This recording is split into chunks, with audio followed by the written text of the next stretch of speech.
We found that study skill sessions were organized, so an array of skills to help learners succeed in their studies. For example, skills to be an effective, independent business learner. Time management, for example, was submitting on their assignment on time, were given due consideration during that study skills. And also, what is good is that a resident engineer from the telecommunications of India Limited trained learners. It means that at the beginning of the course, learners were trained to navigate the websites. And they have also access to online journal. As I said, a study center also have been given to the students to the possibility of meeting place for them. However, according to the study, it seems that learners did not take advantage of facilities offered by the EU. For example, attendance rate did not exceed 30% during the live virtual classroom sessions or even the face-to-face sessions organized by the OU. And also another one is learners struggle to submit their assignment as per deadline, so the problem of time management is an issue here. Conclusion. The study demonstrated the value of assessing the critical success factors of learning from the student's point of view, and two dimensions emerged from that study: that structure, characteristics, and institutional support were found to be highly related to student satisfaction. Thank you. I would recommend that, for example, look at tutors to interact with students through Skype rather than requiring them to travel to a specific physical place. Timely tutor feedback in order to decrease the feelings of isolation. Prompt release of assignment result examination, because learners need a timely response to their performance. On a general conclusion, to get to a marketing perspective, online learners are like customers and are only satisfied with their received quality and personalized service and timely. Thank you very much. Thank you, Mr. Berman. The floor is now open for questions. Yes. How did the content differ from the way that it would have been presented had it been in a classroom situation? The actual content offering, the material that was given to the students, how did that differ from if they had come to a physical classroom? The problem is that at that time the tutors were interacting with learners of the open universities in Mauritius, but at the same time with other learners from the African Union. And what is happening there is that it's not in a real classroom situation, given the fact that it's find them difficult to interact, because there was a language problem also at the time, a language problem, and then you have to wait for other students of other countries to interact, and this could be very much quite disturbing. And it's not a lecturer is physically present in the class that you can see the non-verbal communication as well. Not only the verbal and non-verbal communication as well. It's not as a face-to-face tutorial. It's not somebody on a screen, and you have to talk to that person on a screen. And mind you, it was not something very easy.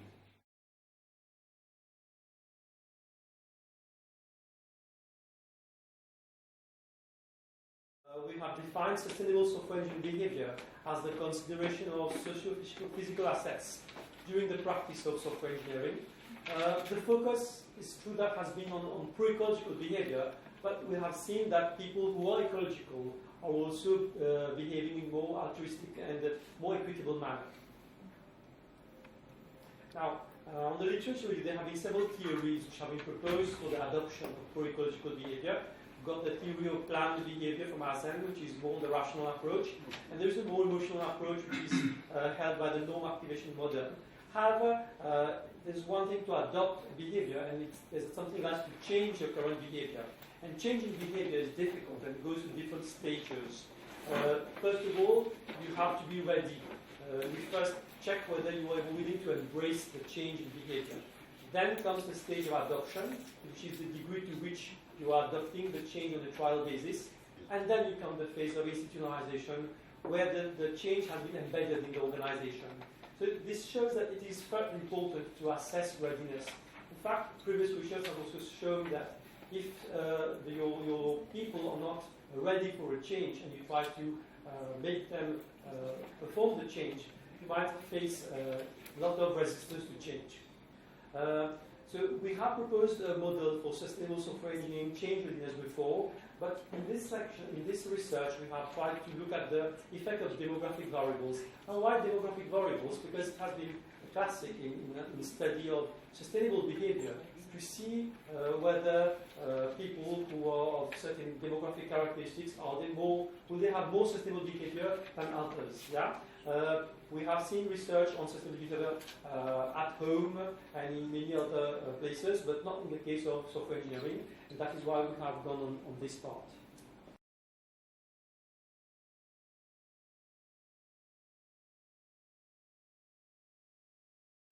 We need to have time for Netflix, like my colleague was talking earlier. However, students are moving from school to tuition, from tuition to work or tuition, so it is impacting on the mental health of the student.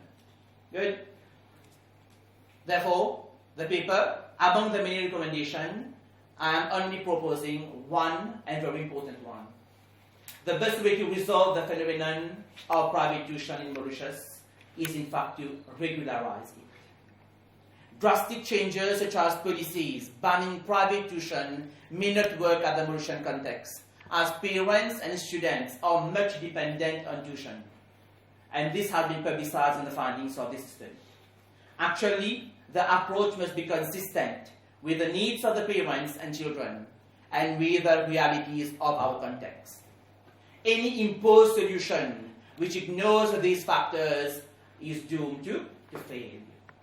Therefore, what we are recommending, we are only recommending quality education at the school. And with the provision of quality education at the level of the school, the need for extra support and thus private tuition will be reduced by itself and eventually regularized.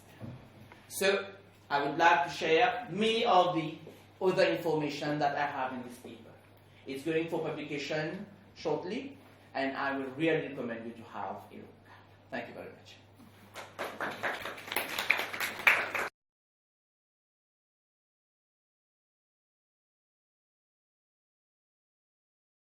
Contributed to promoting resilience of these women.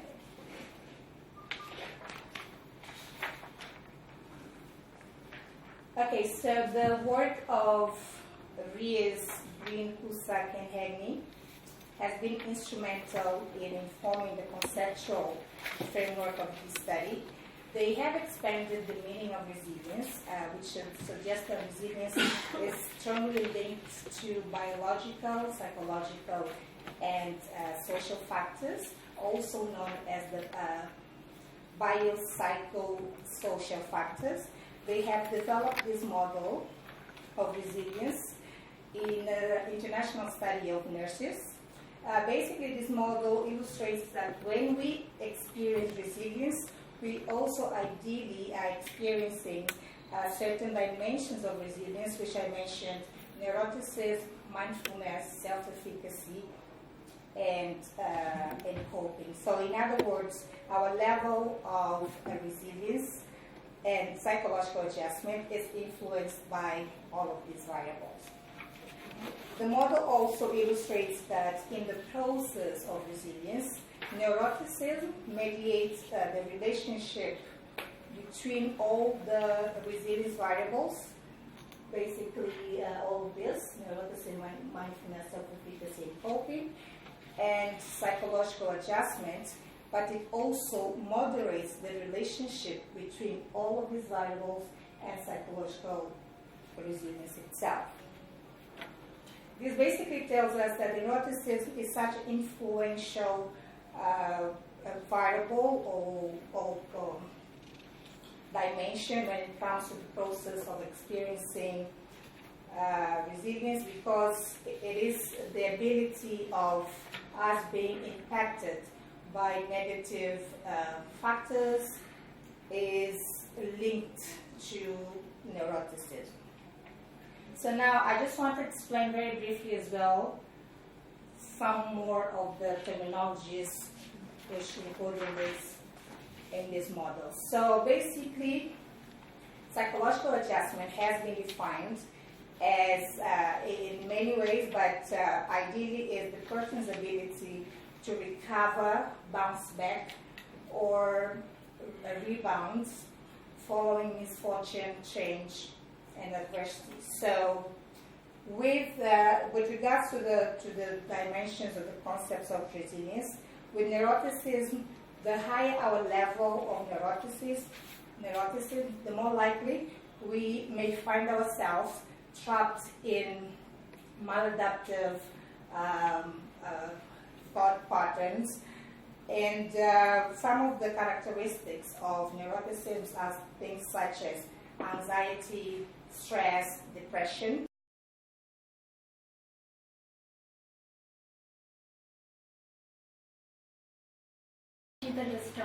A PhD candidate from Central University of Technology, South Africa. The title of my paper is Challenges Faced by Engineering Faculties in the Provision of Visually Impaired Learners in South African University. This paper just presents part of my study. My supervisor is Dr. Nolan Paper, and my co-supervisor is Prof. James Webb. I'm just skipping this slide to save time. An estimated 180 million people worldwide are visually impaired. Visual impairment refers to people having deficiencies ranging from partial sight to blindness.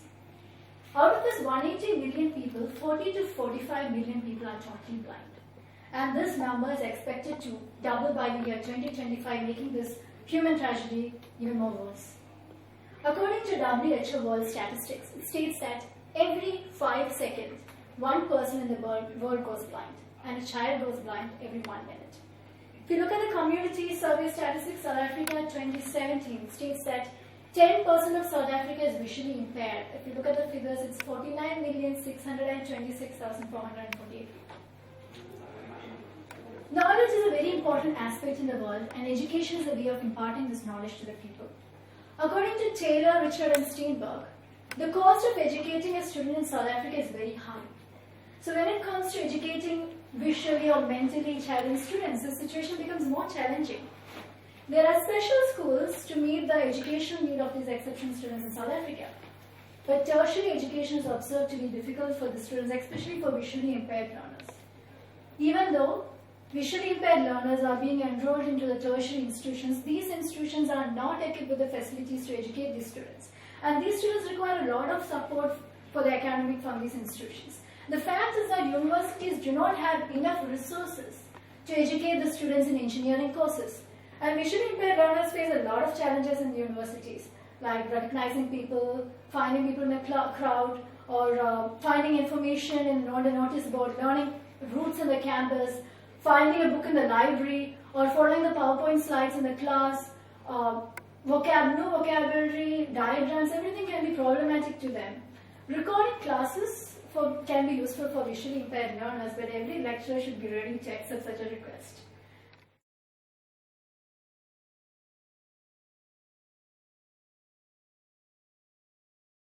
So that was the issue.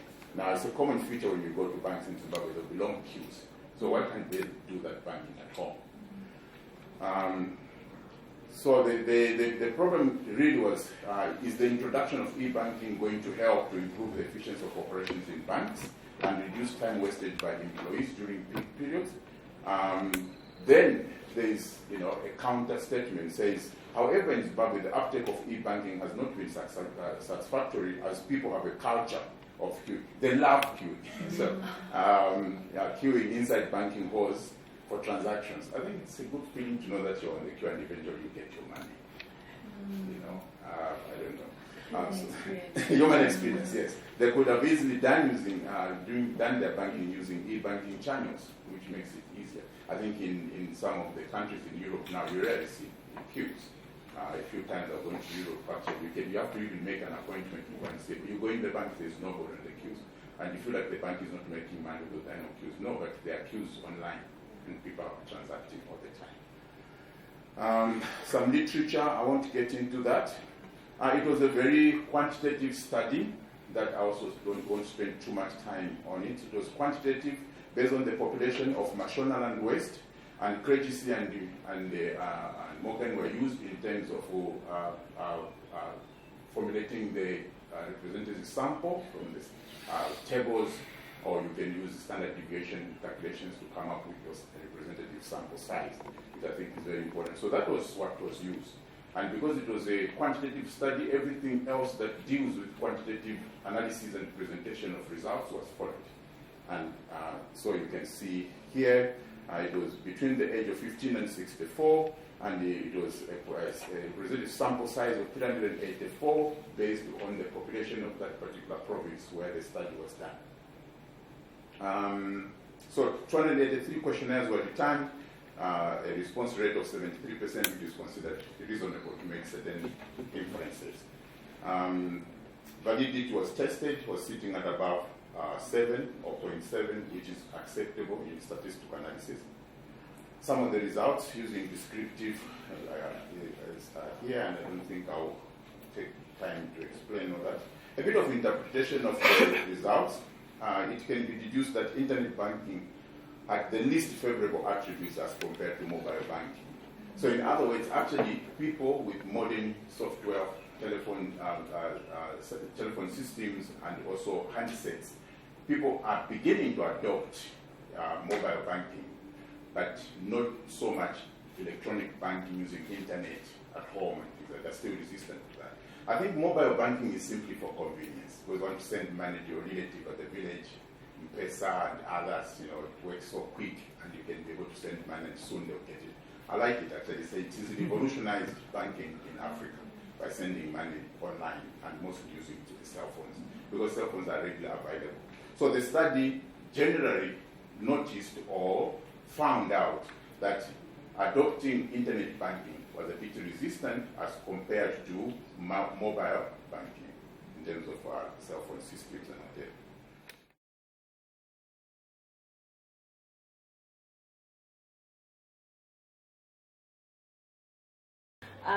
We also have, I have also identified that through this, people were starting to feel very isolated, alienated, and demotivated in as far as the academic careers were concerned.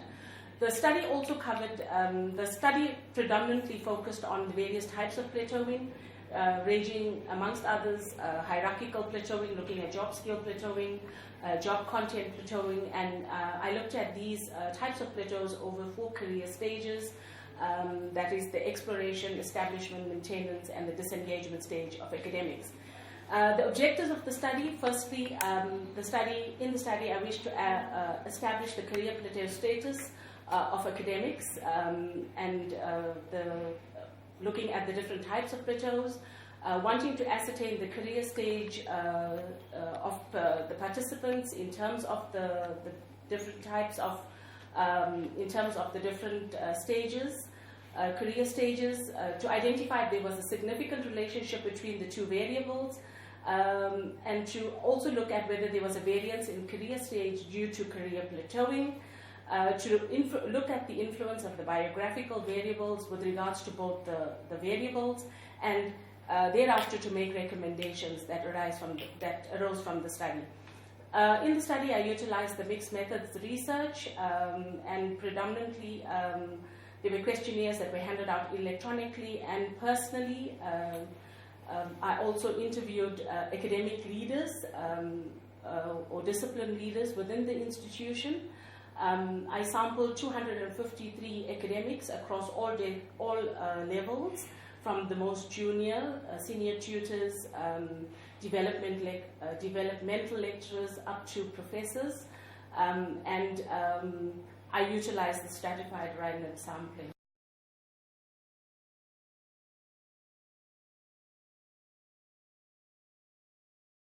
So we have been saying since this morning that technology occupies most of the spheres of our life nowadays, and marketing is not an exception. So in marketing as well, you have a lot of potential, especially in terms of e-marketing, digital marketing, and so on and so forth. So the topic is on SMS advertisement, and this has been made possible thanks to mobile technologies. And this is mostly used as a way of sharing information between potential consumers and the seller. And over the years, this has become a very popular and successful mode of communication, and this has given rise to a lot of curiosity, if you want, from researchers and academics. In terms of figures, you find that, for instance, in 2014, Bird, Stephen, and Savory predicted that the global spending on mobile advertising would exceed 62.8 billion in 2017. And over the years, when we talk about marketing, we talk about consumer-centric approach, and it's important now to identify the extent to which people accept this mode of communication and how far they react to that offer. So in the motion context, a lot of firms as well have been using SMS advertising, and to make it more effective, literature say that we need to consider the factors that affect the customer attitude towards SMS advertisement. If the attitude is negative, they are not going to respond. And when we look at existing literature, we have found that most of the research primarily investigated issues surrounding the application and acceptance of mobile advertising by applying the technology acceptance model, theory of reason actions, and theory of planned behavior. But in terms of the local context, we have found that no study have been done so far to analyze this phenomenon in the motion context. So this is the objective of our research, to fill in that gap in literature. So the significance, how this will be helpful, it will be helpful to companies that wish to implement this type of innovative communication, mode of communication. They can devise effective communication strategies, but on the other hand, the study will also contribute to extend literature on mobile advertising by giving a new side from an island state perspective.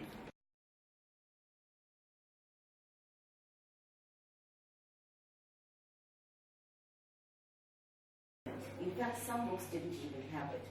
So the whole point about reviewing these textbooks was to consider a thematic analysis. It was exploratory, and what we found essentially is that the existing conceptual and theoretical framework did not adequately represent what is the current and the new philosophical viewpoints. So there are now new paradigms of thinking, which unfortunately there are silences around in terms of marketing and sustainability marketing. So additionally to these findings, we needed to consider that we need to move from this idea of rhetoric to realization. Saying sustainability is not enough. It's also about inclusion within the curriculum, which we find has powerful knowledge in what marketing was always about. So what we need then is the ideological change, and that can only happen when academics themselves realize that they have actually been very disempowered simply because they've encouraged the same type of dominant social paradigm knowledge. So this is where I speak about ideological disruption, okay, and the link that we need to have between marketing sustainability consciousness and what we call curriculum redesign. So the movement from consciousness to redesign. That's the main thing about this particular finding. I have developed the study further, and I've created my own curriculum paradigms, but that's in a different study altogether. But for now, this was the context of the study. So I think the major conclusion here is that having documents that speak about sustainability, having documents that speak about education, does not compel anyone to act on it. So what we are saying is that to develop a sustainability discourse means, as academics, you need to create the sustainability literacy. And that's what we are talking about in understanding values, dispositions, outside of what is just pure economic theory. So it's about empowering individuals to think critically. And it's not just the students. It has to start with the academics, because they are generally responsible for what they put in the curriculum. And we often ask the question, who is this curriculum for? Is it for the academic or is it for the students? So Ultimately then, and I'll close up with future research, what we want to look for is the fact that we do understand the social disparities that exist within our country, South Africa. So we need to find ways of developing our society in positive ways. So we need to not be afraid. And we had a speaker this morning who spoke about disruptive technology. We need disruptive education. We need people to challenge what has always been. And in marketing, when I've approached other academics, they've not been very kind to say to me that marketing is marketing and you can take your whatever philosophies and theories and place them where you want to place them. But at the end of the day, we have to disrupt it. The world is changing. And I think this is what social responsive curriculum is about. And that was what I was advocating in terms of my research study. So I'll stop there. Thank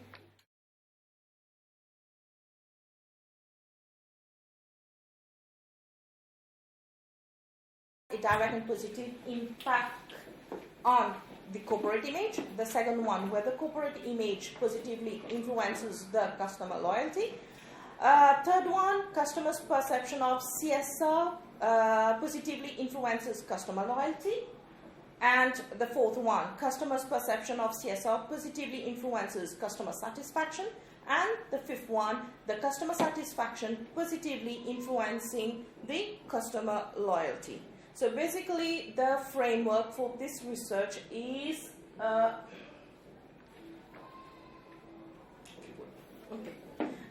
this is the conceptual framework, okay, whereby you can find how CSR, whether it is influencing the customer satisfaction and loyalty, whether CSR is influencing our corporate image and in turn influencing the customer loyalty. So basically, based on the literature, we have two major models that usually we use, the Carroll model, where Carroll has described four types of social responsibility. And he has described the four pillars as namely economic, legal, ethical, and philanthropic areas. Now, the second one is Ellington. He also described the social responsibility based on three major areas: environment, economic, and social responsibility. Now, based on these theories of Carroll and Ellington, now the study further analyzes whether using these CSR components, whether we can gain more advantage in terms of corporate image. Now, when we are talking of corporate image, basically we need to focus a bit on the customer satisfaction. We need to look at corporate customer loyalty. So basically these are assessments where we can know whether our customers are coming back to the business. Okay, so also the literature, based on literature, Park Lee and Kim in 2014 had established that there is a link between the CSR implementation and corporate image. Based on this, definitely the study focuses on this area.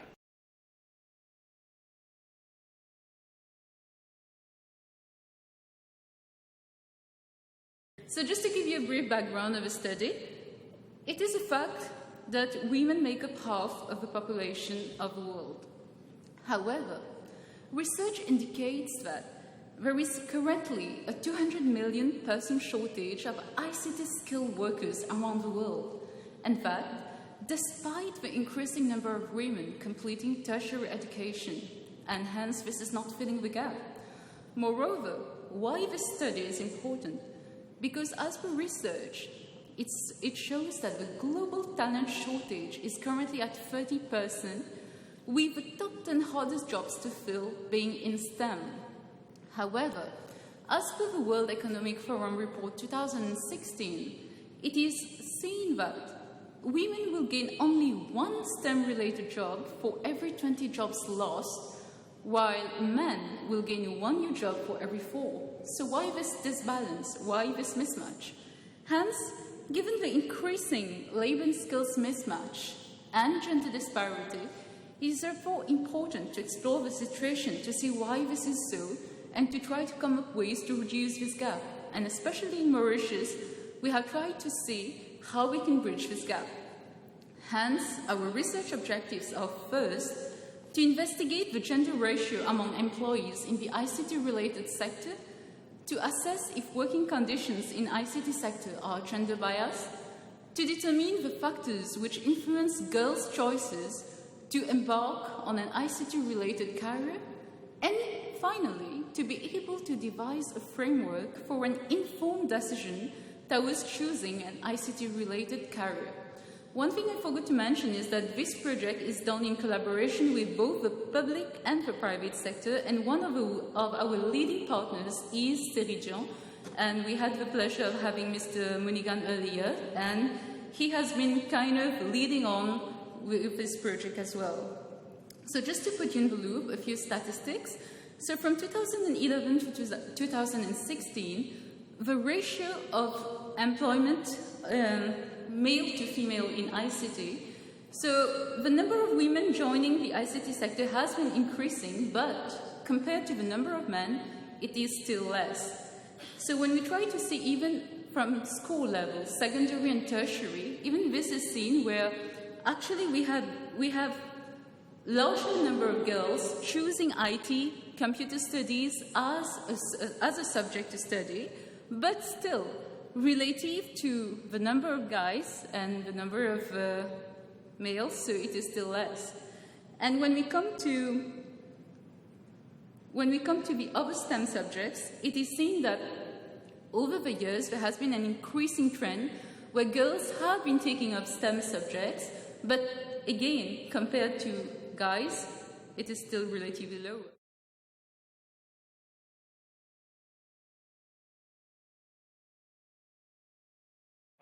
Refer to tablets as well. The list goes more than this, but just for this presentation purposes. These devices come with a number of applications on them, and then among them include messaging tools, and then also include social media platforms. And the messaging tools that we can refer to, or that we refer to in this paper, include WhatsApp, it includes Twitter. And then in terms of social media platform, you may have things like Facebook all running on mobile devices. These devices have become indispensable in people's life. From some of the presentations we've had so far this morning, you realize that doing without these devices, we have no option. They've actually become part and parcel of people. And then there are several reasons why it is being referred to from literature as to why it has become indispensable. It influences people in different ways. If we take it environmentally, or we take it socially, in terms of our various interactions, or even some, in literature, some even refer to it as a daily booster for most people. People cannot do without mobile phones, even on a daily basis. For as many people to live it for a day, people find it difficult living without it.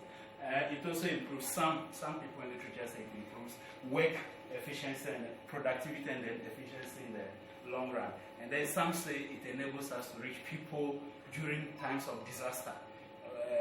I think if I remember the country, well, this year or later, I think it's early this year, one country where some, I think 5 or 7 boys who were stranded in some time, I think either in Thailand or somewhere. Mobile, it was difficult to communicate in there, but through mobile devices, some mobile devices served as boosters for communication to move from one end to the other. As one person goes in, it serves as a booster to boost the communication to the other end that normal communication from satellites couldn't have reached.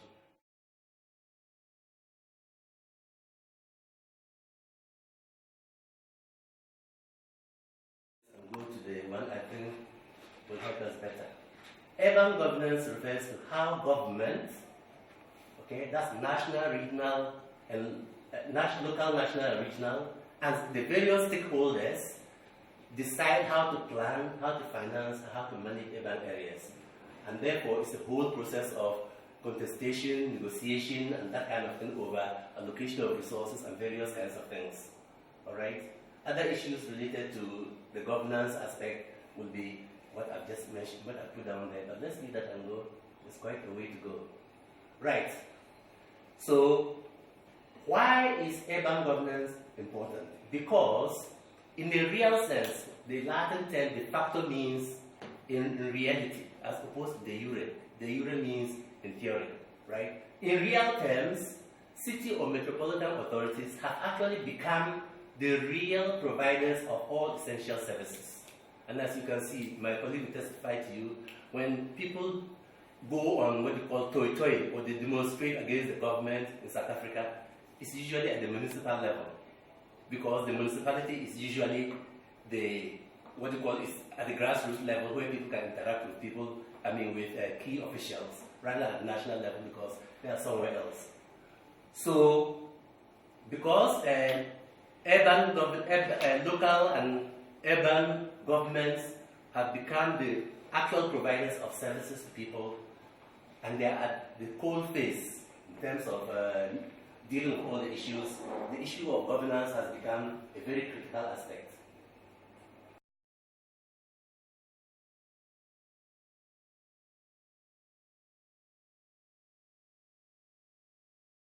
PhD research. Some of the work I've already done, but I'm looking at solutions for cyber threats in high schools in South Africa.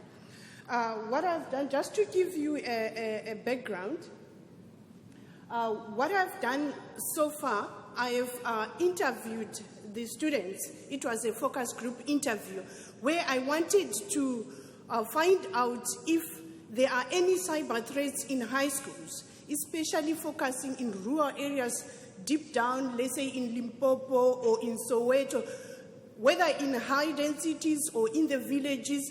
So I interviewed the students, and yes, what I got from the high school students was that cyber threats is all over. It doesn't matter whether it is in the villages or in the towns or in the suburbs, it is affecting our learners. And at the same time, when I looked at it, we cannot have parents to monitor their children 100% or 24 hours. So what should be done in order to help these learners who are vulnerable? On one point, we cannot say students should not or learners should not use technology. But how can we help them? Because we have heard from the previous presentations that we are going in the route of technology, and learners should be able to use this technology from home and not even in the lecture halls. So I looked at this and say, okay, learners need to have some strategies which they can use online to reduce cyber threats, especially when they are not being supervised by parents.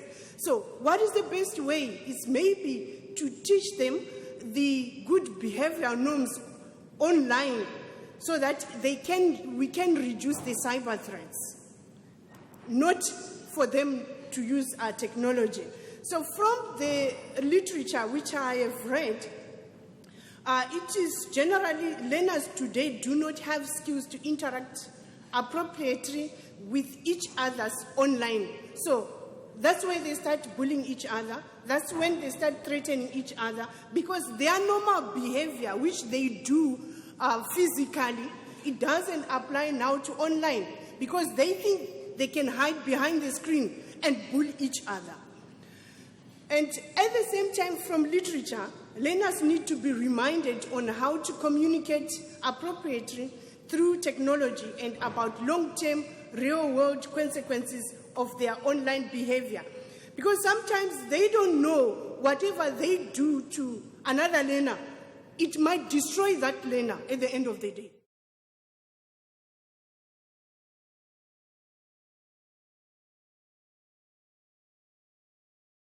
Okay, so I'm just going to go through the procedure that I used. So this was a mixed approach, where basically we had questionnaires, and there were items on the questionnaire. So the items on the questionnaire were based on elements of inquiry-based learning, and I also used the in vivo program that was able to choose or to see if the students were able to use the appropriate words when they were tackling the question. And lastly, there was also the observations on Facebook itself to see if the students were able to interact whether new knowledge was being created and whether students learned from each other.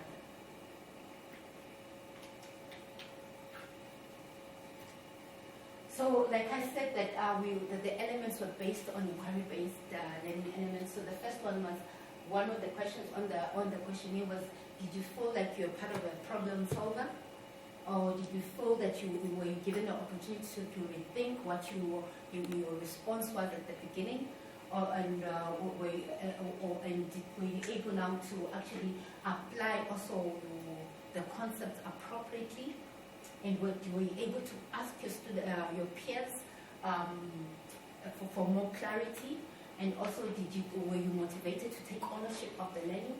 And whether your thinking capabilities were stretched? And if you see from the first four, there seemed to be a consistency where students felt that they felt like they were part of the team solving problems. They were able to reflect and rethink their past understanding, and whether they were able to apply, and whether they were also able to question their peers. But then we also realized that when it came to taking ownership and whether they felt that their minds were stretched, there were more reserved answers. Most of them just gave a neutral response. So that gave us, that actually was more like students were not really comfortable with the new process. They still felt that the traditional way of teaching was more comfortable to them. And then we also looked at in vivo now, the choice of words. So with the first scenario where they were supposed to look at words that related to alternatives of generating income, so most of them were able to choose the appropriate words. So the weighted percentage was more around 97, which showed that students showed the ability to select the appropriate words.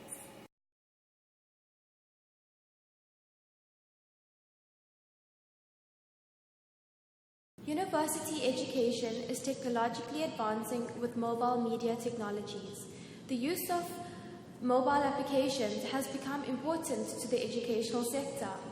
However, a few studies investigate the adoption rates of these mobile applications amongst public universities in South Africa. The widespread use of mobile smartphones and other portable and wireless devices are changing the landscape of university-supported teaching and learning services. Many universities and educational institutions are making efforts to develop mobile applications for academic, social, and administrative support.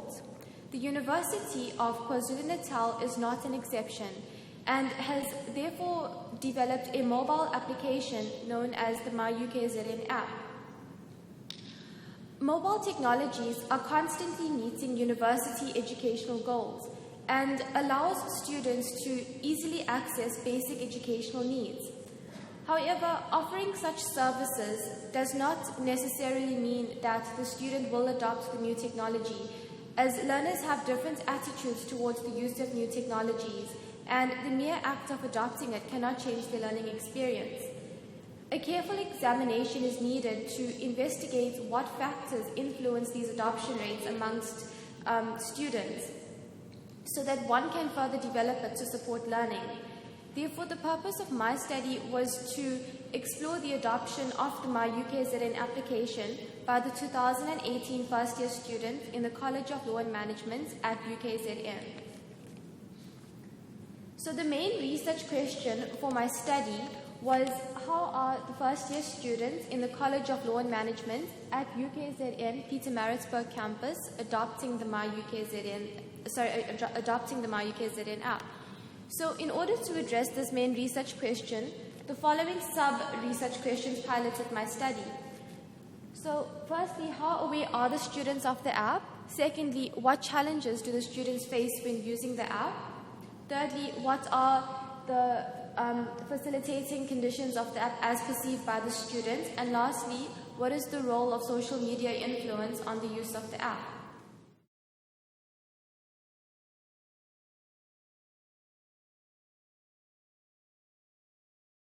extent people are find it easy and useful to use technology-based systems. But there are several factors that can affect the perceived usefulness and perceived ease of use, and those factors vary from environment to environment. For instance, our review of the literature suggests that there are 4 dimensions that can potentially affect perceived usefulness and perceived ease of use, which are predictors of attitude and intention. So the first one is the learner confidence and capability. To what extent the learner is confident will determine how far he finds the system useful and how easy he can find it in a way to use that system. The course flexibility and quality is also important. The instructor's attitude and skill. I myself involved in a program online, and this, I must admit that it's completely different from the normal way of delivering, that is face-to-face. And the technical support, the quality of the internet is also important in determining the perceived ease of use and perceived usefulness. So this is on what we have based ourselves. It is a modified version of the term, just to help us to develop the base as well. So what we have done, we have done 2 focus group interviews with undergraduate, and we have also interviewed the Director of E-Learning at the Ministry of Education and Human Resources. For the quantitative research, we have done a survey among 500 undergrad students who are actually learning on either full online degree or on a blended mode.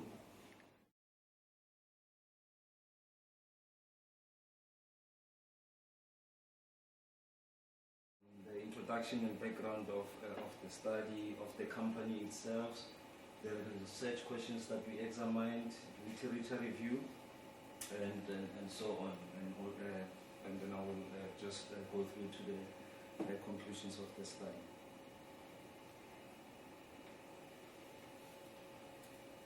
So there's no question that digital technologies are expected to totally transform the way procurement organizations do business. So and it's not surprising that worldwide, even airports companies, they have prioritized the use of digital technologies. And we've seen in most of the presentation that we went through today that this it's very topical. It is for these reasons that airports company South Africa is embarking on a journey to digitize its businesses by 2025. So I took this as part of my research, just to make it relevant for the company, just to also practical to say, since we are moving into digital, and now how do we make sure that procurement or supply chain management as a function, we position ourselves into achieving that. So in terms, just to give you background about AXA, as I said, it stands for Airports Company South Africa. It runs 9 airports in South Africa. It also provides consultancy services to other international airports in Brazil, Ghana, and India. So the focus of this study, however, was on the 9 airports in South Africa. So just looking at how we can digitize this. So the study, the aim, the objective, it was just to investigate exactly how we can implement this digital procurement at AXA.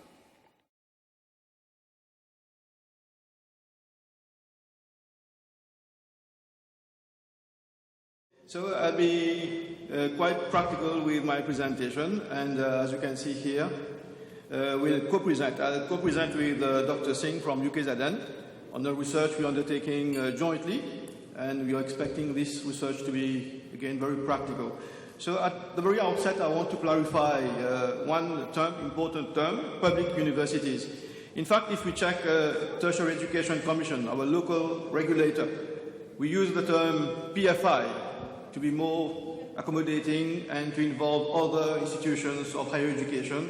And we use PFIs, meaning publicly funded tertiary education institutions, PFIs. So this is a working title, and the title will change over time very soon.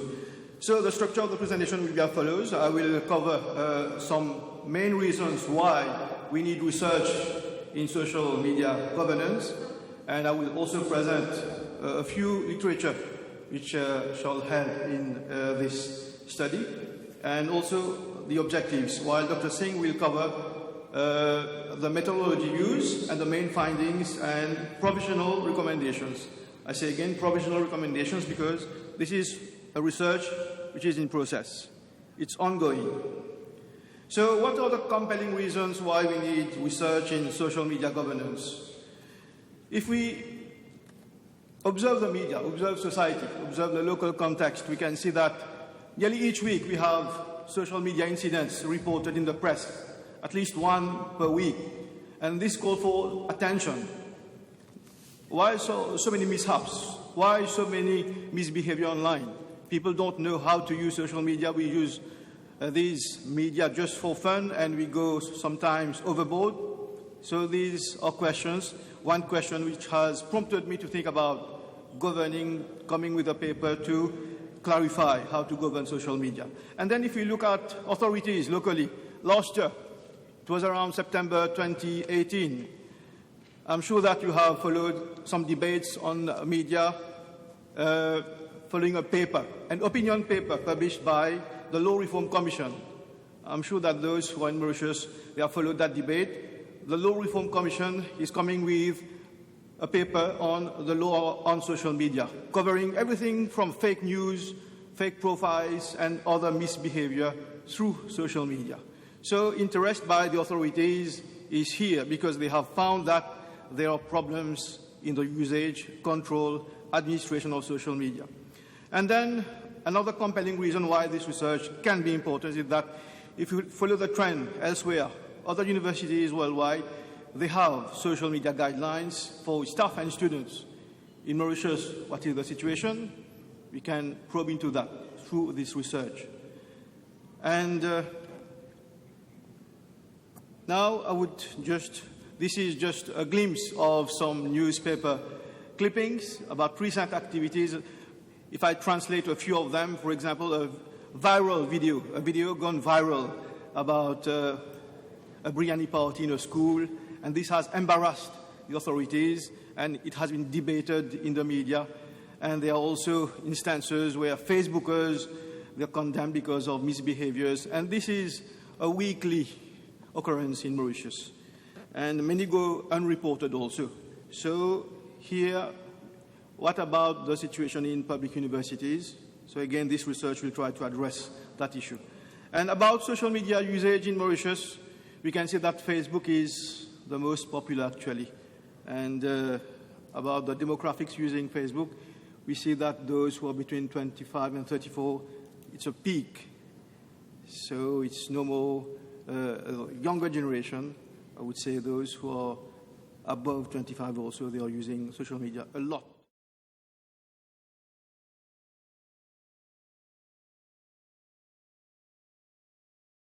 To link the musician and what you call the consumer. And with the technology and all these other innovations, if I can just go back a little bit.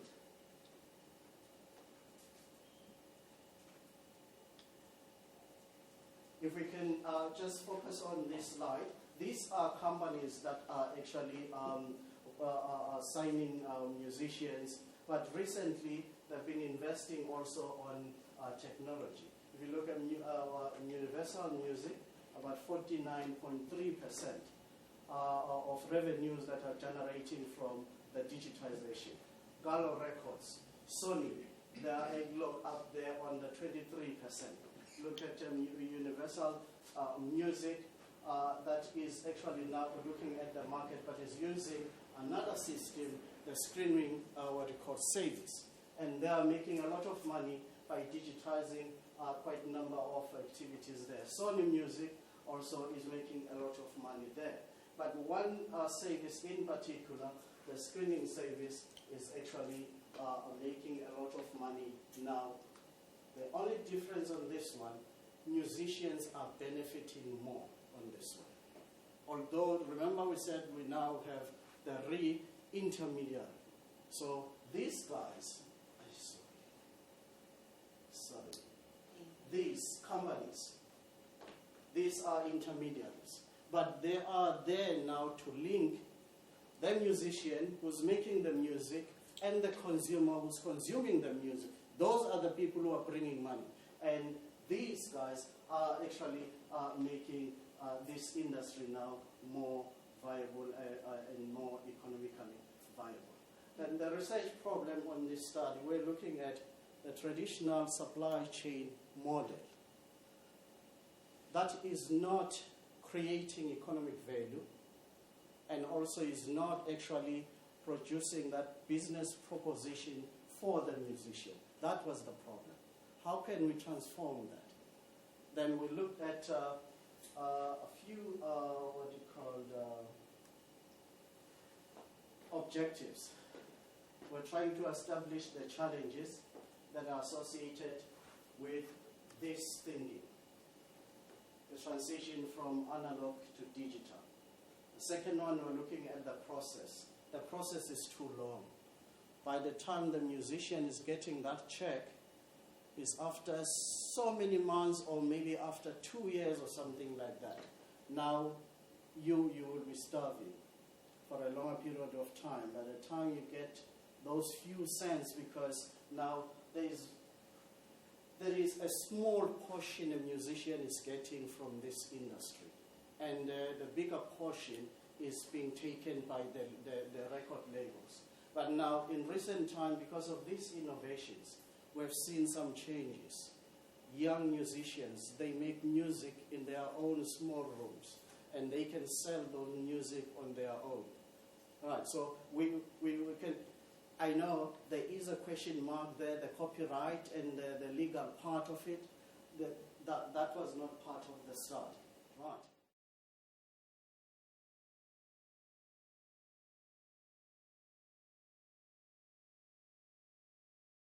Before estimating the regression, there are certain estimation issues that need to be taken off. So I've tested for stationarity. I've applied the ADF test, and then I also test for co-integration to see whether there is a long-run relationship among the variables. So the findings here, the preliminary test shows that the variables that have been included in the research, they are integrated of order 1, and there is also co-integration where the trace statistic shows the presence of a long-run relationship among the variables. Then given this, the choice of analysis has been the vector error correction model. So I have two sets of results that I have obtained here. So here, this is the long-run estimate, the VAR estimate. It is a time series. So it is a set of simultaneous equation modeling. The first three results, 3 columns, they are the most important one, with GDP, then poverty, and the inequality coming as dependent variable.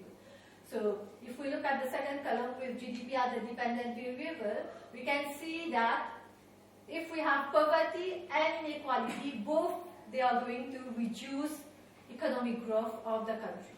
And looking at the third one, if we have economic growth, it is going to reduce poverty. That's what we witness. In fact, this is a fact. What has been, we've observed these 4 Mauritius as economic growth has been increasing. If we take from 1960 till now, the country has registered major economic growth. At the same time, poverty level has gone down, and the results support this fact. Plus, also, we can also see that inequality, when growth increases, inequality goes down. So here this result support the constant inverted U curve, which says that as a country, initially when we have growth, the inequality increases, but with time, if you move from agrarian to a more diversified economy, then with growth, inequality is going to go down. Further, if we look at the results, for FDI, for example, we find that FDI, from the first column, FDI is positive and significant. Again, this result is supporting a fact. In Mauritius, we had lots of foreign direct investors who came to invest before in manufacturing sector. Now we have massive investment in the tourism sector, hotels. So an increase in FDI has contributed to an increase in growth. The same applies to local investment. Local investment increasing, economic growth has been increasing.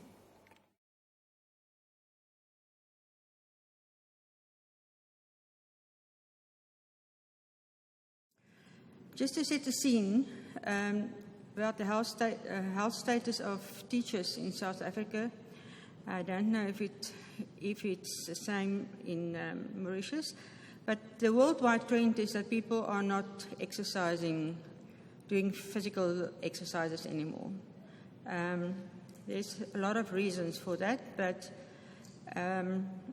that is causing a lot of health problems to the human race.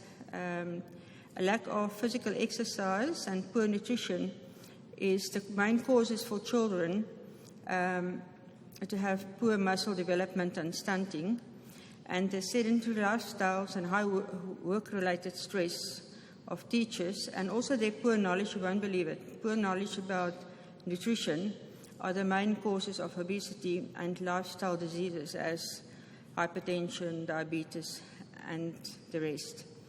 So risk factors such as high level of obesity, waist circumferences, high blood pressure, high cholesterol levels, and then high sugar levels amongst the teachers increase their probability to develop non-communicable diseases. Resource challenges in the schools is another problem. In South Africa, there is no physical education subject anymore. We lost that in 1995, I think, when the schools were regulated. And then, therefore, there's also a shortage in physical education teachers. Then there's also a lack of equipment, and in some of the, or most of the disadvantaged schools, the playgrounds in a very poor state. So,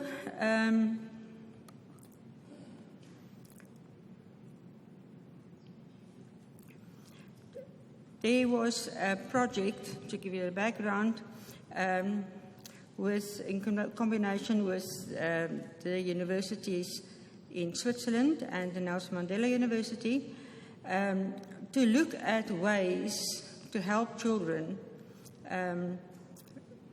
be more active and become more healthy, because then they can stay better. You know, if they're not healthy, they can't learn.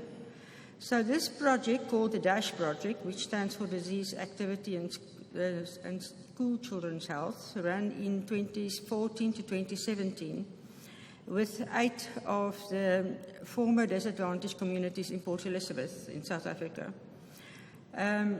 It is a full health fitness, physical fitness and psychosocial assessment was done with the children. And if you look at the image there, they concentrated on 4 areas: health and hygiene education, medication, deworming, and also look at physical education and fitness programs, and then they did nutritional intervention.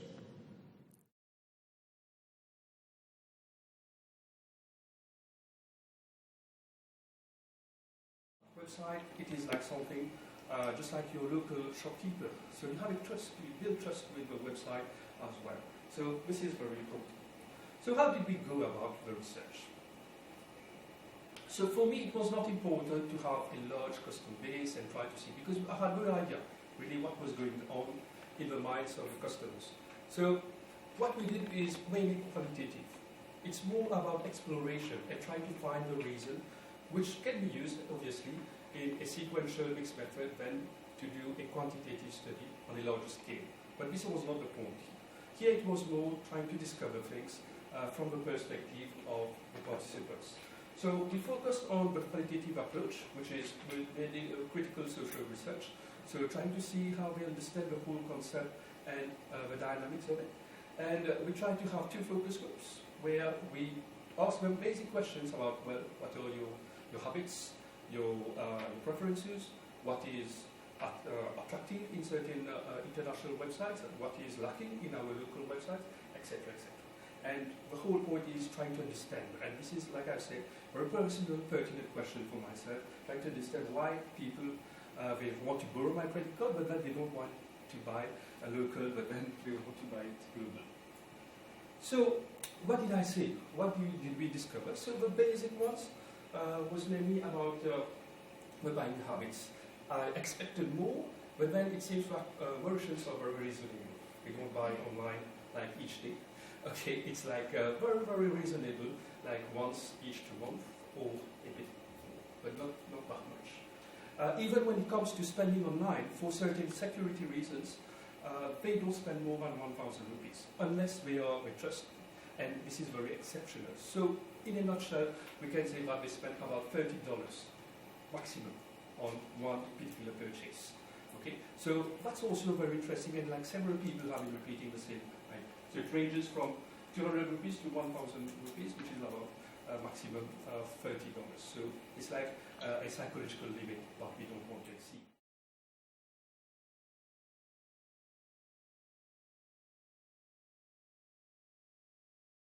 Bottom line approach, but he's bearing in mind that there are a lot of people who are part and parcel of the success of an organization.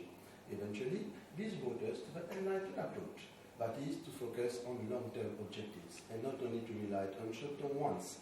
And no need to say, but the National Code of Corporate Governance of 2001 was finally, ultimately, the one which adopted the King-Free report, that is the stakeholder exclusive approach, with the wish that eventually the 2017 one will come forward with the King-4 model. But now, with reference to this National Code on Corporate Governance for Mauritius, it is good to refer to the fact that it is a principle-based rule manual. That is, even if we have rules which are to adopt, we try to adopt certain flexibility. That's why it is implemented not only at the level of private sectors, but only at the level of public sectors.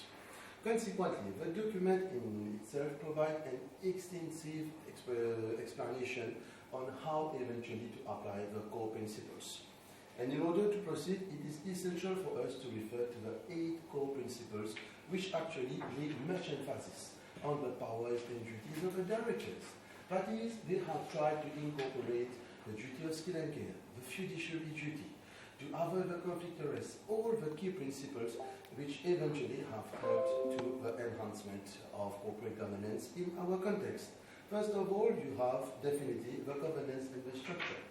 That is, while we are having a board of directors, it should be constituted of independent and non-independent directors, and executive as well and non-executive directors. Why? Because all the stakeholders will be part and parcel of this decision-making process.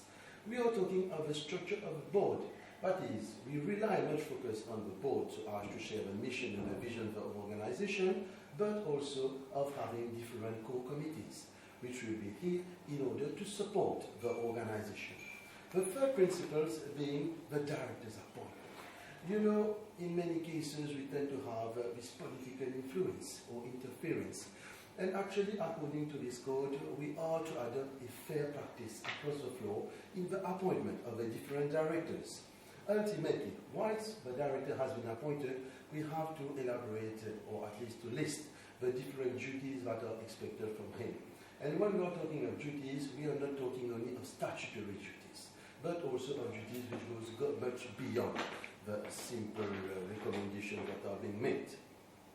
The fifth one being the risk governance. Yes, for sure, because we recently restated the last year, so I think it was over 4 last years, we had a big bankruptcy of an organization in Mauritius, which is the BEI group. And so far, it has not been able to be sorted out. We still have some issues. When we are talking to risk governance, it might be upside risk, or downside risk, and eventually the double taxation agreement which we have cancelled with India.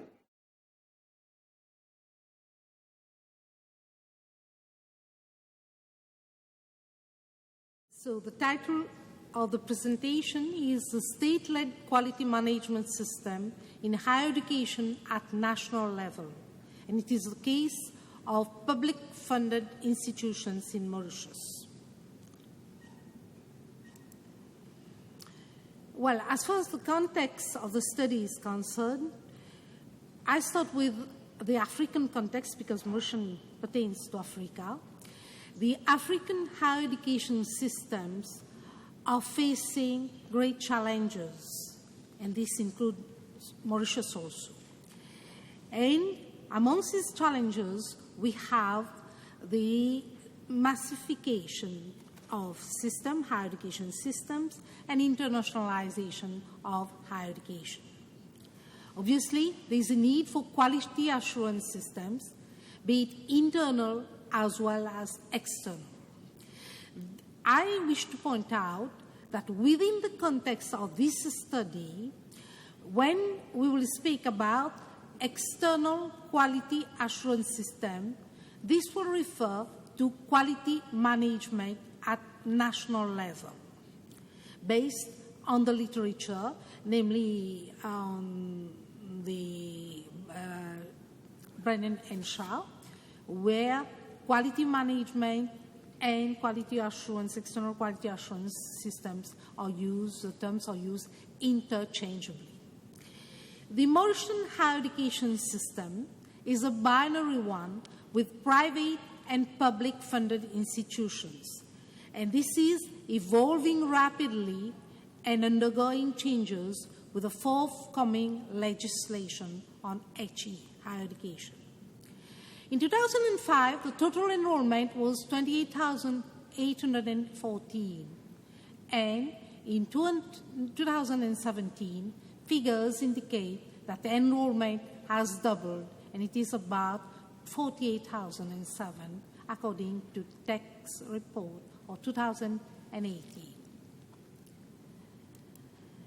So, against this background, my key research question is how the quality of public-funded institutions is managed at national level.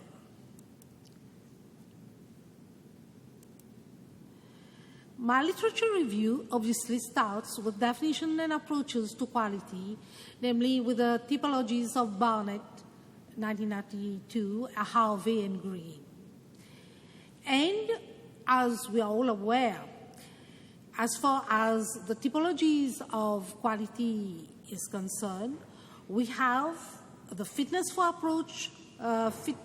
purpose approach, value for money approach, and also the transformative approach towards quality. And quality management through the external quality assurance systems is also discussed in the literature review. And here I base myself mainly on the work of Brennan and Shah and other related works. And the literature review focuses then on the debate on the relationship between accountability and improvement in higher education within the quality management systems. Based on this literature, the conceptual framework, which will be used at an initial stage, because this is qualitative research, where concepts will be developed, will emerge from the data itself.